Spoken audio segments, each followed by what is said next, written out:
3 दिनों की विशेष सत्र की शुरुआत आज से हो रही है। सरकार महिला आरक्षण और परिसीमन से जुड़े हुए विधेयक को आज सदन में पेश करेगी। विपक्षी पार्टियां महिला आरक्षण का समर्थन कर रही हैं, लेकिन परिसीमन का खास तौर पर विरोध किया जा रहा है। इस वक्त बातचीत के लिए समाजवादी पार्टी के लोकसभा सांसद लालजी वर्मा हमारे साथ मौजूद हैं। सर, किस तरह से देख रहे हैं आज के दिन को, क्योंकि भारतीय जनता पार्टी आज के दिन को ऐतिहासिक बता रही है? देखिए, नारी बंधन के नाम पर महिलाओं का आरक्षण का विधेयक 2023 में पास हुआ, परंतु भारतीय जनता पार्टी किसी न किसी तरह का उसमें कारण बनाकर उसको टालना चाहती है। अगर वो चाहते तो जो वर्तमान हमारी सीटें हैं उसी पर 1/3 सीटें आरक्षित कर दिए होते तो 2024 का भी चुनाव हो सकता था, जितनी विधानसभाओं का चुनाव हुआ वो भी हो सकता था। उसी तरह से आज भी हम सारी पार्टियां 1/3 महिलाओं को आरक्षण लागू हो और आज से ही लागू हो, इसका समर्थन करते हैं। उसके लिए कोई परिसीमन की आवश्यकता नहीं। जो वर्तमान जो हमारी सीटें हैं, अगर उनके मंशा साफ है, महिलाओं को अधिकार देना चाहते हैं, तो भारतीय जनता पार्टी को बिना किसी मीन मेक के 1/3 रिजर्वेशन वर्तमान सीटों पर लागू करना चाहिए। उसके बाद परिसीमन की बात की चीज़ें हैं। परिसीमन होगा जब सीटें बढ़ेंगी, उसमें भी लागू होगा।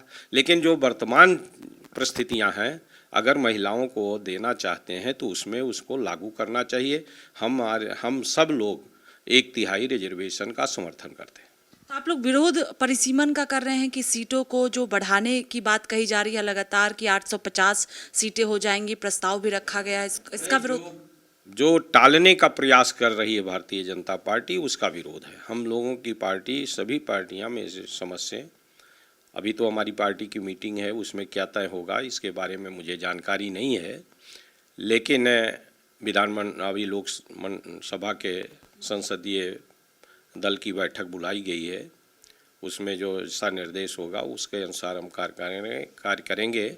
लेकिन आज भी हम लोग सब 1/3 महिलाओं को सीटें रिजर्व करने के हिमायती हैं और हमारी ये चाहत है कि आज से लागू हो। जो वर्तमान सीटें हैं उसी में 1/3 सीटें आरक्षित कर दें। उसके बाद अगली कड़ी जो है परिसीमन की, वो तो जैसा चाहे वो जनगणना के बाद हो चाहे जो हो, उससे हमें कोई ऐतराज नहीं है। आप लोग लगातार साजिश बता रहे हैं, क्योंकि कल इंडिया गठबंधन के नेताओं की बैठक भी हुई है, उसमें समाजवादी पार्टी के भी नेता मौजूद थे। अखिलेश यादव भी कह रहे हैं कि पीडीए का हक छीना जा रहा है, साजिश के तहत सारी चीज़ें की जा रही हैं, चुनाव है इसका भी जिक्र किया जा रहा है। भारतीय जनता पार्टी कह रही है कि अच्छा काम जब सरकार कर रही है, अच्छे विधेयक को लेकर आ रही है, तो विपक्षी पार्टियां बौखलाई हुई हैं। भाई, अगर अच्छा विधेयक है तो 1/3 सीटें जो वर्तमान सीटें हैं उसमें रिजर्व करने में क्या दिक्कत है, उसमें क्या कठिनाई है? भाई, जब अगर सीटें बढ़ेंगी तब भी तो 1/3 होंगी, तो उसमें और संख्या बढ़ेगी। अभी जो वर्तमान सीटें हैं, आने वाले असेंबली के जो चुनाव है 2027 में, उस पर भी लागू हो जाए। आज भी आज की जो सीटें हैं उसी में 1/3 जो है आप आरक्षित कर दें, क्या दिक्कत है?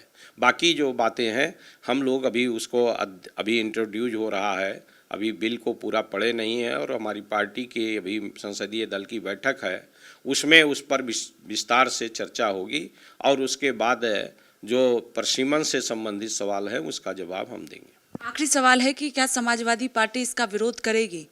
नहीं, हम महिलाओं को आरक्षण देने का विरोधी नहीं है। हम चाहते हैं कि महिलाओं को तत्काल से 1/3 सीटें आरक्षित की जाए।